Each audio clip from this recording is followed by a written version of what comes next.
I was supposed to see her as nothing more than my brother's wife. But I never could. The wedding happened in early fall, in her parents' backyard, flowers everywhere, people smiling like life was as simple as cake and vows. She looked beautiful. Everyone said so. But to me, it was different. To me, she was the beginning of a question I never dared answer. What if she weren't married to my brother?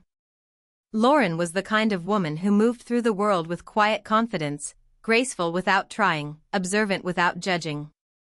When our eyes met that day, it was only for a moment. But it wasn't neutral. And in the weeks that followed, that moment echoed. Family dinners turned into emotional minefields, full of glances, pauses, the subtle kind of tension you feel in your bones before your brain catches up.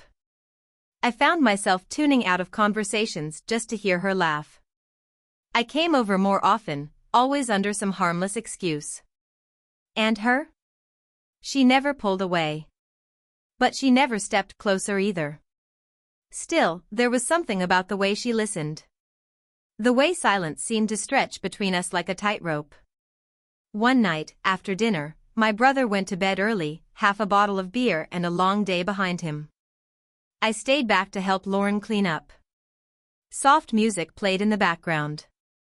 The porch light glowed like honey on her skin. She looked at me and said, "You're never in any of the photos."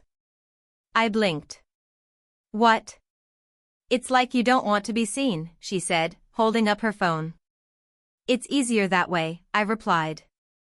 "No one notices what they're not supposed to." She stared at me. Really stared. Then looked away. But I saw it, the understanding. "I see," she whispered. "No kiss. Not yet. Just that breathless stillness where you both know the line is right there, waiting." After that, I started avoiding her. Cancelled plans. Ignored texts. Put space between us like it would save me from myself. Until she showed up at my work. Said she was just in the neighborhood. Asked if I wanted to grab coffee. And I said yes. We made small talk. Forced smiles. Every word teetered on the edge of something deeper. Something neither of us would say first. In the parking lot, just before goodbye, she broke the silence. "Sometimes I think I'm living the life I'm supposed to, but not the one that's actually mine," she said, her voice barely holding together. "Do you ever feel like that?" I didn't answer with words. I kissed her. Just once. Brief. Tense. Loaded with everything we'd been burying. She didn't say goodbye.